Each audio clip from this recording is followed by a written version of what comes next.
Veneto Banca, prime sentenze sul terzo filone d'inchiesta, processo in 7 tra cui Consoli e Trinca, assolto Favotto, commosso l'ex presidente del CDA, io l'agonia per 3 anni.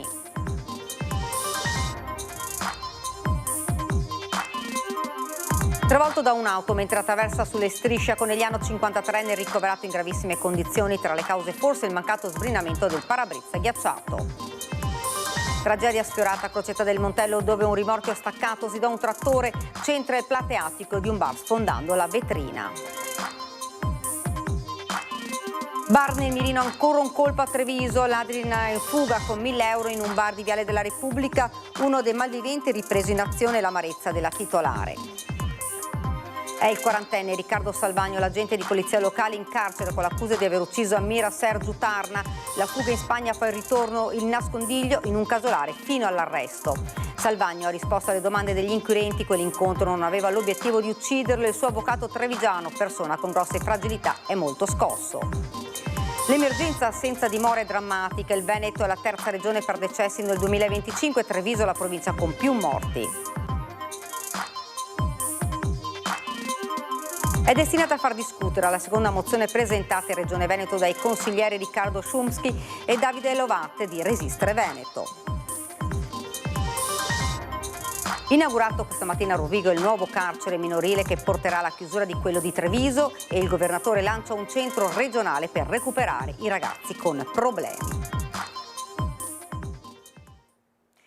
Buonasera, ben ritrovati dalla redazione di Treviso. Questi i titoli. In primo piano il crack Veneto Banca, prime sentenze sul terzo filone d'inchiesta del crack dell'ex Popolare, assolto Francesco Favotto, mentre andranno a processo in 7 tra cui Vincenzo Consoli e Flavio Trinca.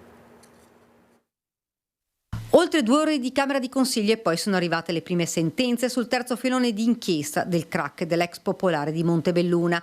Il GUP Vettoruzzo ha condannato a 2 anni e 6 mesi Romeo Feltrin, vicepresidente del Comitato Crediti, ed ha rinviato a giudizio altri 7 imputati, fra cui Vincenzo Consoli e Flavio Trinca, figure rappresentative di Veneto Banca.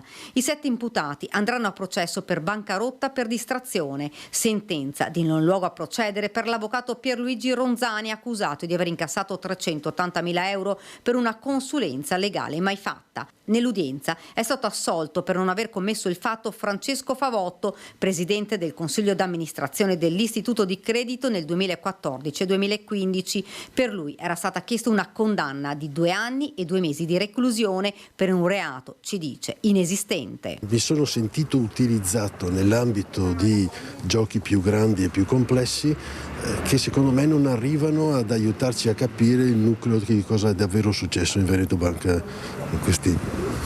Che cosa le rimane di tutta questa vicenda? No, in questi ultimi 3 anni amareggiato, perché espormi, no? A livello pubblico al ludibrio e anche al disprezzo pubblico, quando era chiarissimo già 3 anni fa che questo reato non esisteva, no? Che era configurato in maniera di errata interpretazione, errata lettura delle 2 operazioni incriminate. Quindi da questo punto di vista un'amarezza di fondo accompagna, ecco, la gioia di poter dire ai familiari.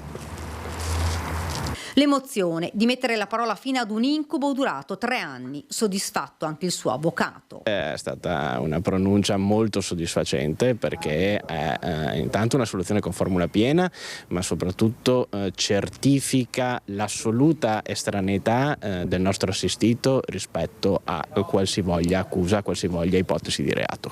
Per gli imputati rinviati a giudizio il processo inizierà il 9 ottobre prossimo. Secondo il pubblico ministero sarebbero rei di una gestione sconsiderata del credito che ha portato al fallimento di Veneto Banca, soddisfatti anche gli avvocati di parte civile. L'impianto accusatorio, così come impostato dalla Procura della Repubblica, ha tenuto il primo vaglio critico approfondito in sede giudiziale, al di là delle 2 posizioni che sono state definite con formula di proscioglimento e assolutoria, ma l'intero impianto, con i capi di imputazione e con le conseguenti auspicabili conferme del risarcimento del danno, è cosa che abbiamo gradito particolarmente e che era nelle aspettative.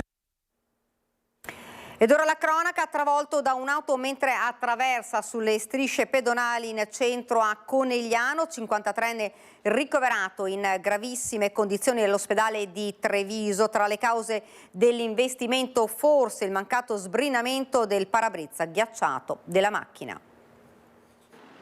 Stava attraversando sulle strisce pedonali in Corso Mazzini quando è stato travolto da una trentenne alla guida di una Mercedes. È ricoverato in rianimazione all'ospedale Cafoncello di Treviso il 53enne di Conegliano, vittima dell'incidente verificatosi poco prima delle 7:30. L'uomo attraversava sul passaggio pedonale davanti al negozio di ottica. Nelle immagini di una telecamera di videosorveglianza acquisite dalla polizia locale si vede una prima vettura che passa senza dare la precedenza al pedone, poi arriva la seconda macchina che lo centra in pieno quando era ormai quasi arrivato sul lato opposto della strada. Violentissimo l'impatto. Il 53enne è stato sbalzato sull'asfalto a quasi 10 metri di distanza.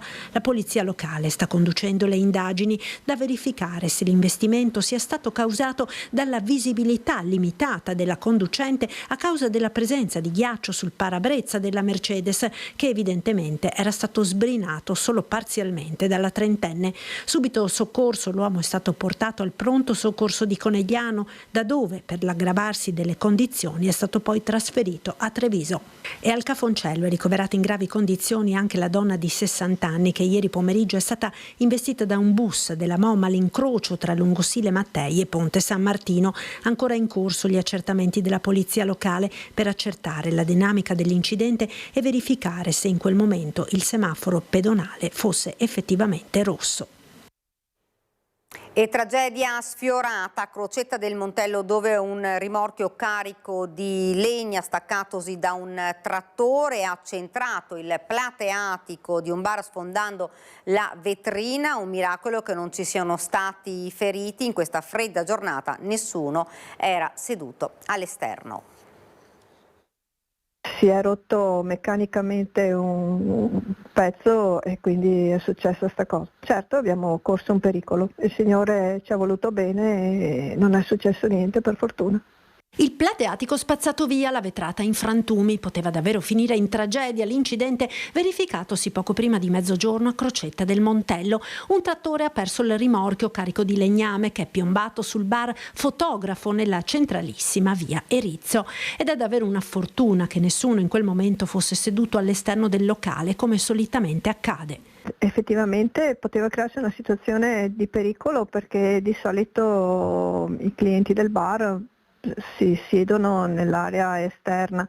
Capisco che è proprio una casualità, nel senso che è successa una cosa che penso che la probabilità sia veramente bassissima, però è successa. Sul posto la polizia locale che ora dovrà accertare la dinamica dell'incidente. Dalla prima ricostruzione pare che il rimorchio si sia sganciato in seguito alla rottura del mozzo del trattore e mentre il mezzo si è ribaltato sul fianco, il rimorchio fuori controllo è finito contro la vetrina del bar. I danni sono ingenti, ma è un vero miracolo che non si siano registrati feriti. Siamo stati proprio fortunati, fortunatissimi. E continuiamo con la cronaca. Negozi nel mirino, ancora un colpo a Treviso, ladri in fuga con 1.000 euro in un bar di Viale della Repubblica, uno dei malviventi ripreso in azione. Sono arrivata per fare apertura e ho trovato la porta semi aperta.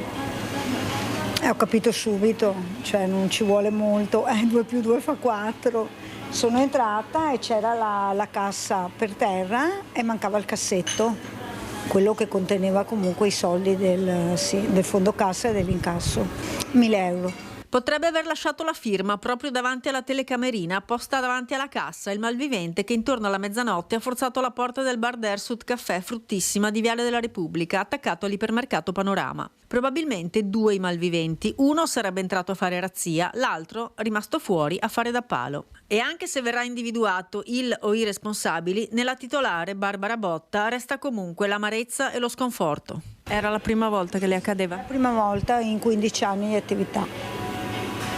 Sempre qua a Treviso? Sempre qua a Treviso, sì.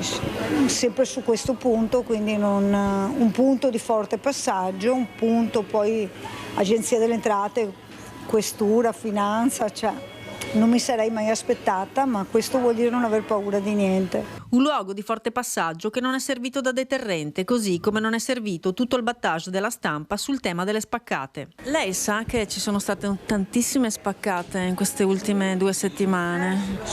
Lo so, l'ho sentito. Sembra impossibile finché non tocca a te. Non me l'aspettavo, cioè forse anche solo per il fatto di non aver mai avuto precedenti.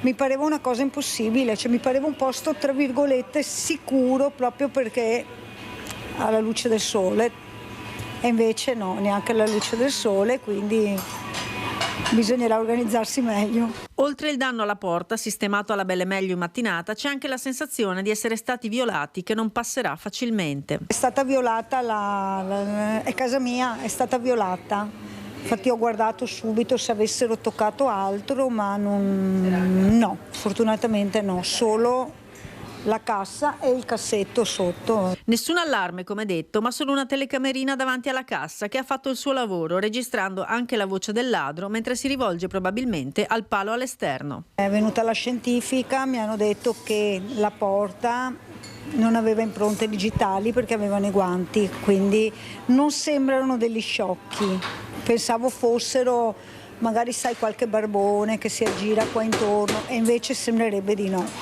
Era gente che sapeva bene come, se no non ti metti il guanto.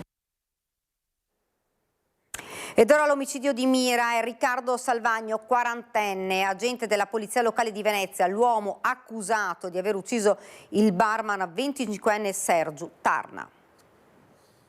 È un agente della Polizia Municipale che dopo la vicenda, non si è più recato al lavoro in servizio. È Riccardo Salvagno, classe 1985, originario di Chioggia, finora incensurato il presunto assassino di Sergiu Tarna, il barman 25enne ucciso con un colpo secco di pistola alla tempia la notte tra il 30 e il 31 dicembre scorso, poco dopo le 2 del mattino. È stato ucciso questo ragazzo 25enne, è stato prelevato, quindi privato della libertà, fatto montare su un'autovettura, condotto in aperta campagna e ucciso con un solo colpo alla testa. Un solo colpo preciso alla testa con foro di entrata, foro di uscita. I carabinieri, che in questi giorni hanno setacciato ogni centimetro della campagna in cui era stato trovato il corpo tra Mira e Malcontenta, anche attraverso l'utilizzo di droni speciali, visionando poi le immagini delle telecamere di videosorveglianza pubbliche e private e ascoltando familiari, datori di lavoro e amici, l'hanno arrestato il 6 gennaio a casa del padre. Salvagno era espatriato in Spagna dopo l'omicidio, ma poi è rientrato in Italia. Pensiamo che lui in qualche modo abbia cercato un sostegno in Spagna, ma non poteva assicurarsi una permanenza prolungata, perché una permanenza prolungata è costosa, necessita di contatti e quant'altro, quindi in qualche modo si è visto costretto a rientrare in Italia. Era stata mobilitata anche la polizia estera, ma di fatto l'intervento non è stato necessario visto il rientro autonomo del 40enne nella notte tra il 5 e il 6 gennaio. Il padre è andato a prenderlo all'aeroporto, ma al ritorno Salvagno si è fatto lasciare nei campi a Malcontenta, poco distante dall'abitazione, e lì si sarebbe nascosto in un casolare, ma è durato poco. A un certo punto dell'indagine abbiamo ritenuto che fosse rientrato, però pensando che noi ci fossimo in qualche modo disposti intorno alla sua abitazione, si era nascosto nei campi di notte. Quella è una zona molto buia. È stato necessario fare un approfondito rastrellamento anche attraverso visori, camere termiche e quant'altro, tanto che lui poi si è visto costretto a convergere verso la sua abitazione per trovare rifugio, e lì lo abbiamo assicurato alla giustizia. Ora si trova nel carcere di Santa Maria Maggiore a Venezia. Gli investigatori però sono certi che ci sia almeno un altro complice, come ha evidenziato il procuratore vicario. Sia per le modalità con cui è avvenuto l'omicidio e soprattutto per le modalità con cui lui è stato privato della libertà e quindi costretto a salire in un'autovettura, riteniamo che ci sia almeno un complice. L'arma del delitto non è ancora stata trovata. In possesso di Salvagno ci sarebbero 2 pistole. In casa ne è stata trovata una regolarmente detenuta ma non utilizzata, quindi non è quella che ha ucciso Tarna. La seconda, che al momento non si trova, così come la radio in dotazione al vigile, è invece quella d'ordinanza. Massimo riservo sul movente.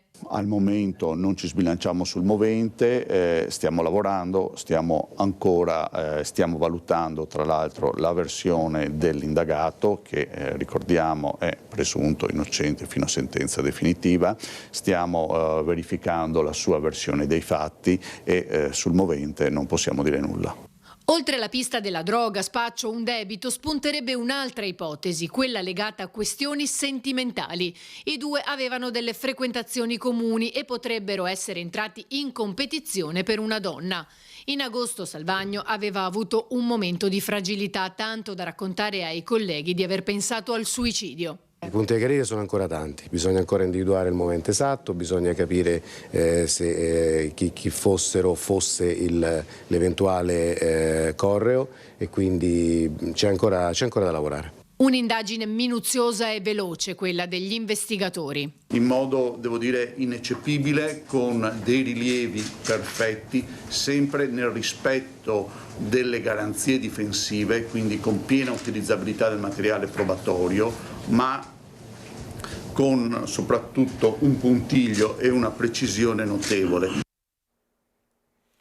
Nell'interrogatorio di garanzia Salvagno ha risposto a tutte le domande fornendo una versione dei fatti che dovrà essere verificata dai carabinieri. Quell'incontro non aveva l'obiettivo di ucciderlo, ha detto il quarantenne. Il suo difensore, il trevigiano Guido Galletti, non esclude che il suo assistito possa avere fragilità psichiche. Le sue parole ai nostri microfoni. Lo ha incontrato, che cosa le ha detto? Io l'ho incontrato ieri in occasione dell'interrogatorio di garanzia che si è celebrato in carcere a Venezia. Abbiamo parlato, io non lo conoscevo prima, quindi abbiamo avuto modo così di conoscerci e di affrontare un po' le prime fasi del procedimento. Più che altro gli ho spiegato un po' quelle che sono le sequenze che caratterizzeranno questi primi giorni. Ecco, è stato collaborativo, ha risposto alle domande? Allora ha deciso di sottoporsi all'interrogatorio, quindi ha risposto alle domande delle parti, sia del giudice che il pubblico ministero, rappresenta il dottor Del Turco per la Procura di Venezia, che alle mie. Una cosa che le ha detto Riccardo? L'unica cosa che posso dire, perché ovviamente è stata un'indicazione che è emersa nel corso dell'interrogatorio, che la finalità di questo incontro non era ovviamente quella di cagionare la morte di alcuno. Come lo ha trovato? L'ho trovato scosso, ovviamente ci vorranno dei giorni perché capisca un po' cosa è successo, si stanno esplorando varie situazioni che afferiscono alle sue condizioni soggettive, alle sue fragilità. Sembra che manchi la sua arma di ordinanza e la radio. Le è stato detto, si sa qualcosa di dove lui possa averla messa? Ecco, su questo preferisco non rispondere. L'unica, anche perché c'è un'indagine in corso ed è giusto tutelare l'attività che la Procura e i Carabinieri del nucleo provinciale stanno espletando. L'unica cosa che posso dire è che quando lui è stato arrestato ovviamente non aveva con sé nessun'arma da fuoco.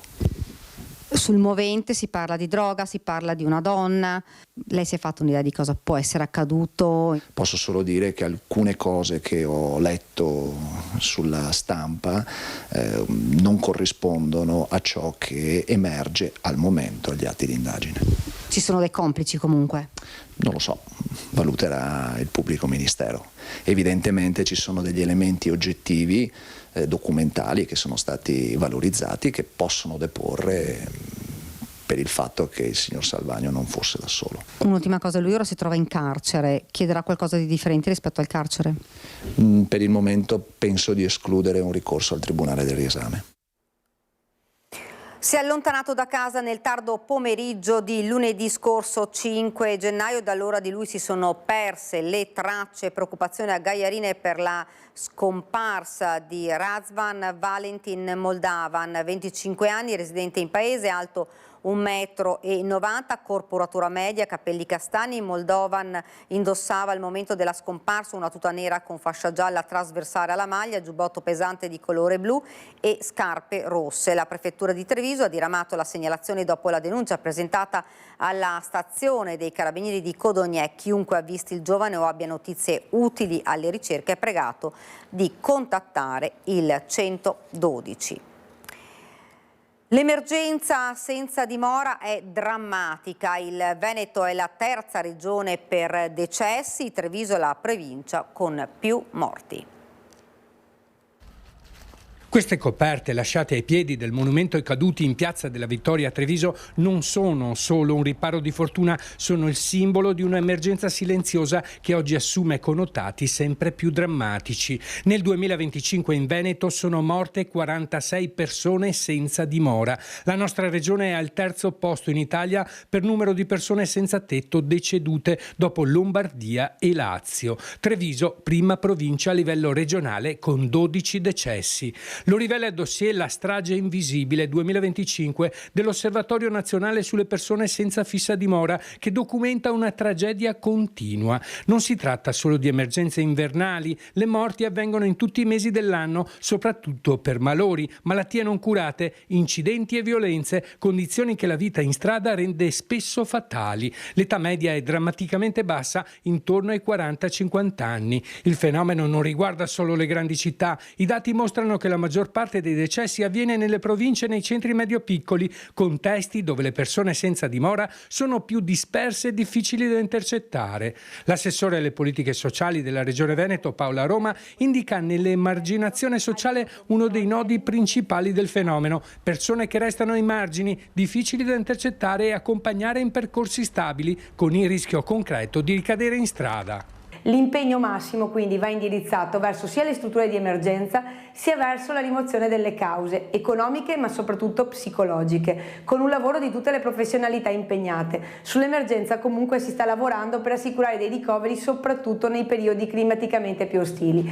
Il lavoro però di integrazione è la vera prevenzione affinché queste situazioni non si ripetano. L'assessore del comune di Treviso, Gloria Tessarolo, evidenzia invece come l'aumento dei flussi migratori stia incidendo sul fenomeno, ampliando il numero di persone in condizioni di vulnerabilità e mettendo sotto pressione i servizi territoriali. Restano dei flussi migratori molto alti, spesso appunto non controllati nel senso che arrivano nel territorio attraverso le frontiere, prevalentemente attraverso la rotta balcanica, e lo vediamo in maniera importante a Trieste con quanto sta accadendo nella città di Trieste. Noi siamo l'onda lunga di quel fenomeno che va gestito a livello non solo prefettizio e di coordinamento delle prefetture, ma ovviamente a livello nazionale. Nel frattempo, dopo la proposta di accoglienza emergenziale inviata il 6 gennaio alle associazioni del territorio, la prefettura di Treviso ha deciso di convocare un incontro per martedì 13 gennaio. Al centro dell'incontro l'ipotesi di attivare fino a 40 posti letto in un capannone riscaldato a Monigo per far fronte alla carenza di accoglienza nelle settimane più fredde. Ed ora ci fermiamo per qualche istante di pubblicità.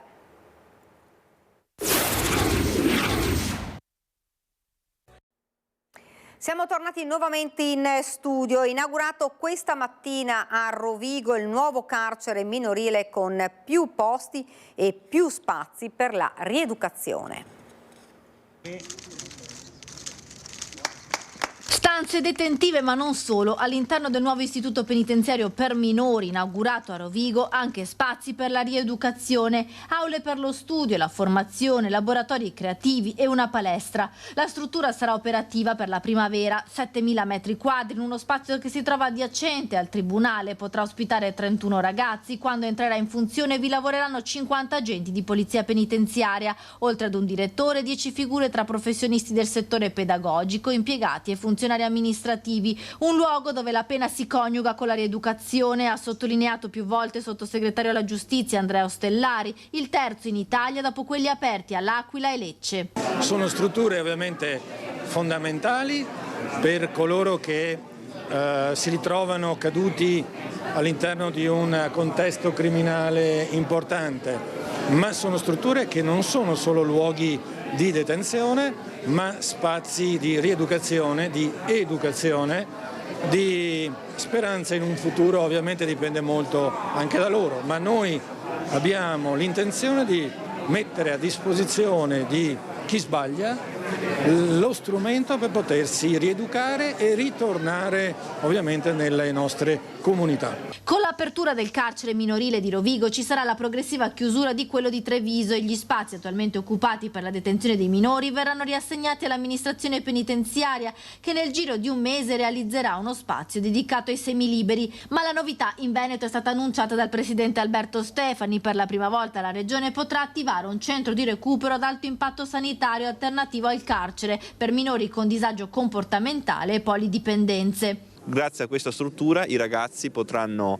essere coinvolti già durante il periodo di custodia cautelare e ovviamente nella fase di esecuzione della pena. Oggi l'80% di questi soggetti non sono in strutture e ovviamente questo comporta anche una serie di problemi di sicurezza che tutti i giorni noi oggi vediamo. Per dare risposte servono soluzioni concrete. Il progetto, cofinanziato da Regione e Ministero della Giustizia, verrà realizzato in tempi brevi, circa 6 mesi. In queste settimane si stanno analizzando le possibili soluzioni e sarebbe stata individuata anche una struttura adatta. È destinata a far discutere la seconda mozione presentata in Regione Veneto dai consiglieri Riccardo Szumski e Davide Lovatte di Resistere Veneto. Nel documento si chiede l'istituzione all'interno del servizio sanitario regionale di ambulatori specialistici pubblici dedicati al censimento, alla diagnosi, alla presa in carico delle persone che lamentano effetti avversi dopo la vaccinazione anti-Covid. La mozione, spiegano, nasce dalla crescente richiesta di tutela da parte di cittadini che ci hanno segnalato l'insorgere di eventi avversi e condizioni patologiche persistenti dopo la vaccinazione anti-Covid, senza tuttavia riuscire ad accedere a percorsi pubblici strutturati di valutazione e assistenza. Ed ora la politica, dal dibattito sul manifesto politico di Zaia alle polemiche innescate da Alberto Villanova sugli zaiani liquidati alle regionali. Il governatore Alberto Stefani, lapidario: mi occupo del Veneto. Io faccio adesso il presidente della regione, credo che il mio compito sia amministrare, non sia fare politica, così come ho chiesto agli assessori, così come ho chiesto a tutte le persone che collaborano con me, non perderò tempo in altro tipo di dinamiche. Zaiani scontenti? Questione politica, quindi scartata. Il diktat che ha imposto la sua squadra in regione, Alberto Stefani lo applica in primis a se stesso. Niente beghe di partito, anche se il fuoco di queste ore lambisce proprio i vertici del Carroccio.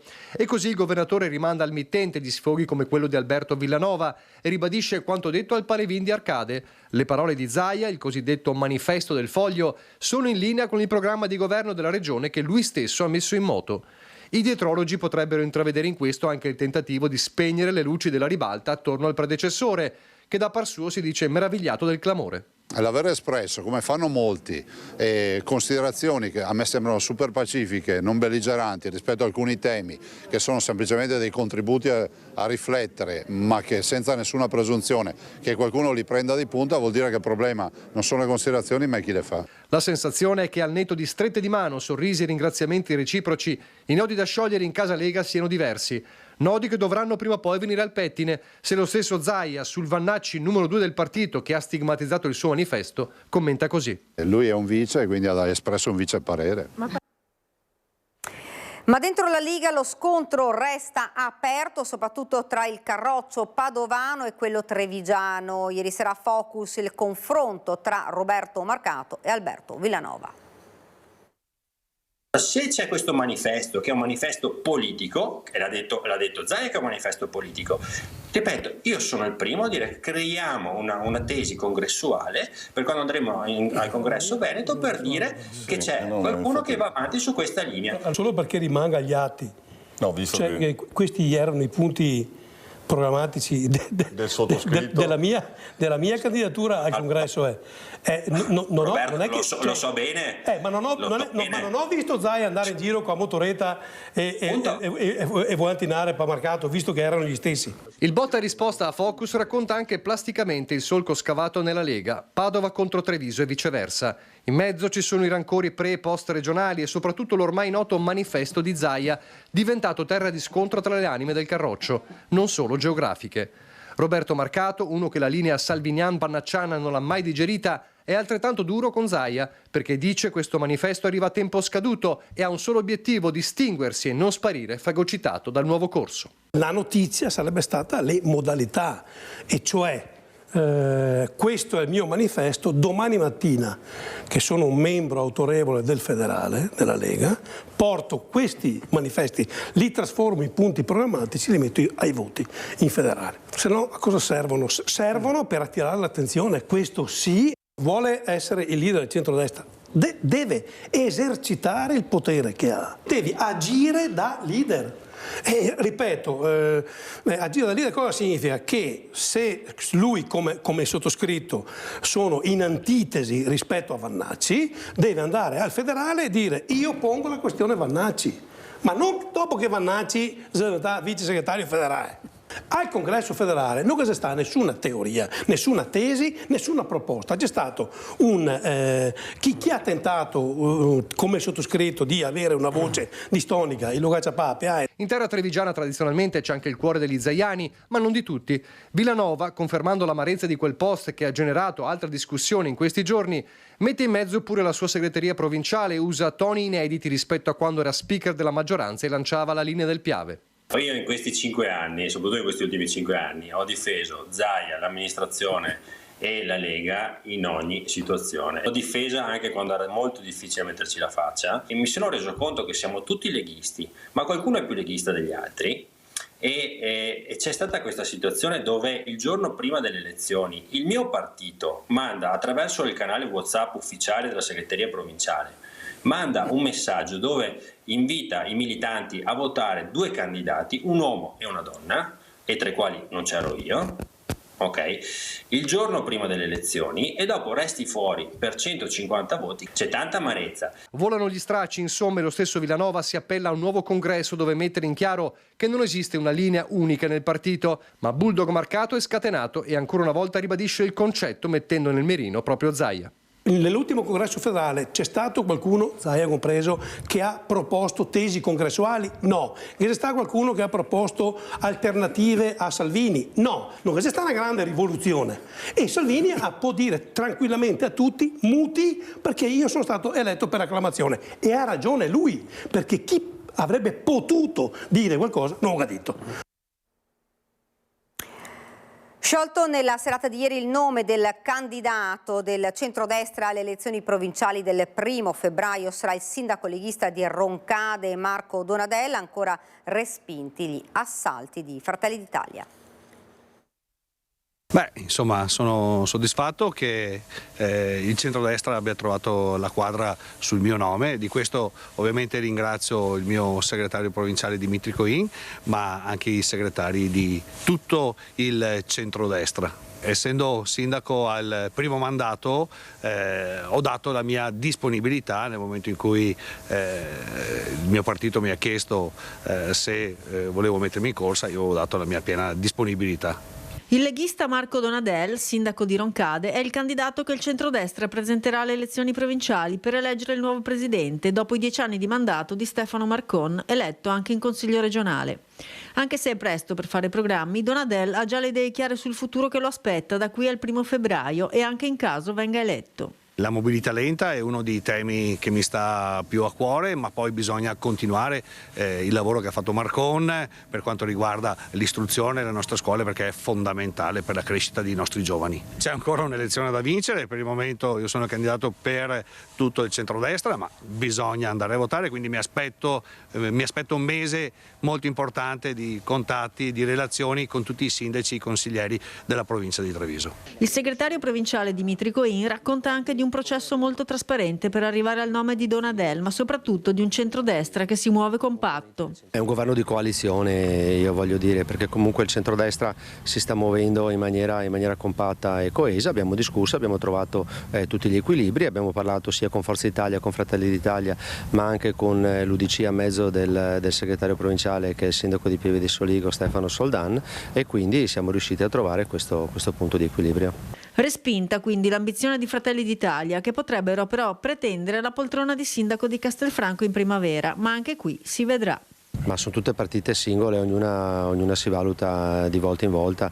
Ora stiamo facendo l'elezione del prossimo presidente della provincia e il tutto nell'interesse dei cittadini, quindi non ci sono bandierine da posizionare, ma semplicemente soluzioni da trovare. Intanto tutto il centrodestra è al lavoro per raccogliere le 200 firme per presentare la candidatura entro il 12 gennaio, mentre l'ultimo pensiero del segretario è per il grande lavoro di Marcon. Per l'avversario di Donadel si fa il nome della sindaca di Preganziol, Elena Stocco, ma per il momento nulla trapela all'orizzonte. Si apre sabato l'anno di celebrazioni dedicato agli 800 anni dalla morte di San Francesco, in programma mostre, convegni, celebrazioni spirituali e concerti. Un anno di eventi per celebrare l'8° centenario dalla morte di San Francesco di Assisi, con una proposta che parte sabato per concludersi nel mese francescano per eccellenza, quello di ottobre, quando il 4 si festeggerà San Francesco, patrono d'Italia, festività tornata nazionale. 4 i temi in discussione: povertà, Vangelo, pace e ambiente, e molte le arti coinvolte, dai convegni alla rappresentazione teatrale, con la partecipazione anche delle scuole della città. Abbiamo messo al centro innanzitutto il tema della fede e del Vangelo, perché Francesco mette all'inizio della sua regola proprio che la vita del cristiano è vivere il Vangelo. Lui ha cercato di viverlo in prima persona, quindi le iniziative, i concerti, le conferenze, ovviamente le celebrazioni liturgiche hanno al centro la necessità di riscoprire il senso della fede, il senso dell'incontro con Cristo. Si parte con un concerto in prima assoluta dell'opera Sole e Luna del maestro Paolo Gasparin, con l'Orchestra Regionale Filarmonia Veneta e il coro Alumni Cantores. Un concerto che esalta uno dei testi francescani più noti ed amati, il Cantico di Frate Sole. A marzo 4 serate dedicate alla spiritualità attraverso letteratura e pittura, poi scuole protagoniste con il concorso Cantico delle Creature e ancora cammini, pellegrinaggi, mostre e un convegno su una nuova economia possibile che ci farà comprendere come povertà non sia miseria. Per esaltare il valore della povertà intesa come arricchimento spirituale, per combattere le disuguaglianze che stanno attanagliando il mondo intero. L'economia rivista in questa chiave come non più matrigna di tutto ciò che è oggi quello che di più pesante attanaglia il mondo, ma come madre per una evoluzione dell'umanità in chiave solidaristica e non più esclusivamente egoistica. E infine 2 eventi che rimarranno ai posteri, il tutto coordinato anche dal Comune di Treviso, che ha dato patrocinio e sostegno. E per finire poi a delle iniziative legate al restauro di una parte della facciata laterale della chiesa di San Francesco e a una pubblicazione proprio sulla storia della chiesa. Ed ora siamo alla nostra pagina da Belluno e provincia.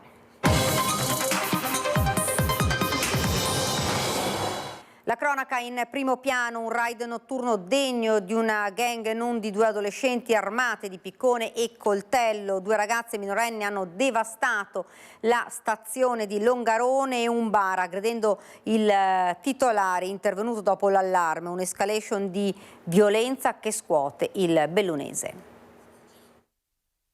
Un piccone da cantiere usato come un'arma, colpi violenti, vetrine in frantumi, vetri ovunque. È il raid messo a segno domenica sera alle 20:30 alla stazione di Longarone da 2 ragazze minorenni bellunesi, incensurate, di buona famiglia.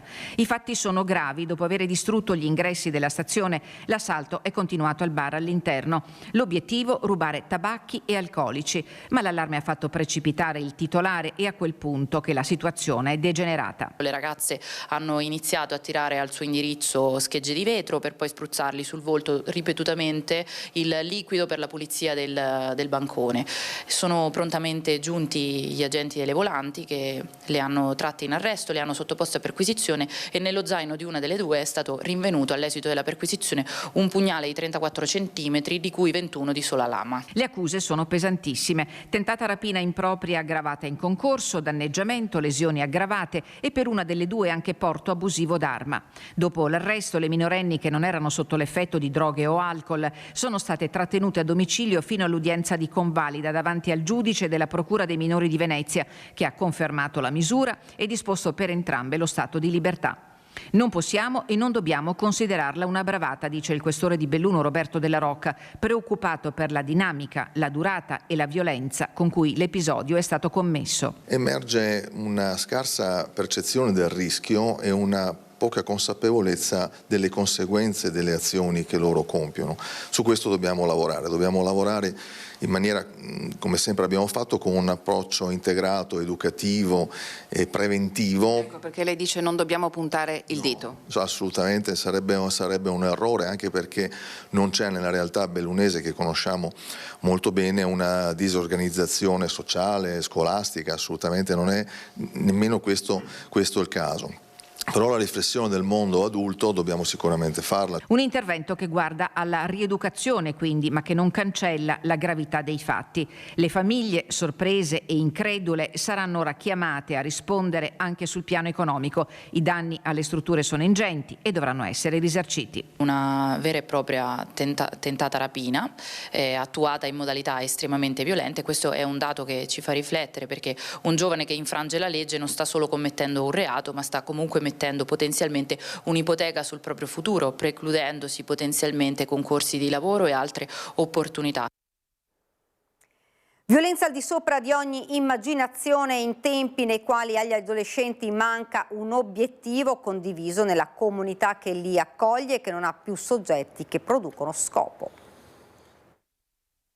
Nelle scuole noi stiamo andando, l'anno scorso abbiamo incontrato oltre 600 studenti di ogni ordine e grado, e in quei casi là loro sono particolarmente attenti e partecipativi. Probabilmente questo non basta, serve un'integrazione multiattoriale in cui la scuola, la famiglia soprattutto e le istituzioni devono remare dalla stessa parte. Tutti devono remare dalla stessa parte, sì, ma verso dove e con quale scopo? Perché, per dirla con il sociologo bellunese Diego Cason, viviamo in tempi nei quali manca un obiettivo condiviso nella comunità che accoglie gli adolescenti, una comunità che non ha più soggetti che producono scopo. Scomparse dai radar quelle che Cason chiama le grandi agenzie di scopo, religiose, laiche o formative, portatrici di valori condivisi, la cui importanza non può essere sottovalutata, ma si sottostima pure il bisogno degli adolescenti di dare un senso al fluire del tempo. Così il vuoto, spiega il sociologo Cason, è coperto da proposte che puntano sui sogni anziché sui talenti,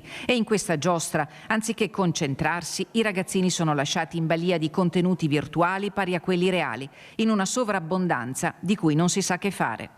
Resta da considerare l'invasione degli adulti nell'universo giovanile, iperattivi e performanti, tuttavia incauti nel non considerare che tutto quello che viene dato agli adolescenti non è esattamente ciò di cui hanno bisogno.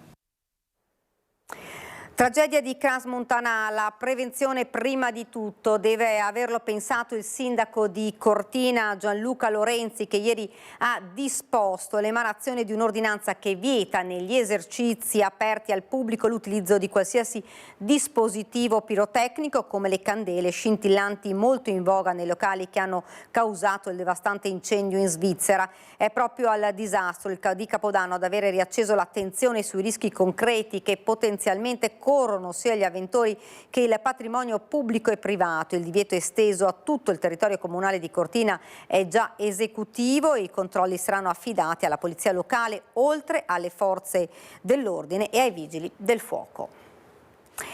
E siamo alla nostra rubrica Il tuo presepe. Vediamo dunque oggi le creazioni di Alberto Zanon di Mogliano Veneto, Anita Bars di Catron di Roncade, di Chiara Andrea e Giovanni di Montebelluna e infine di Maria Chiesse di San Vendemiano.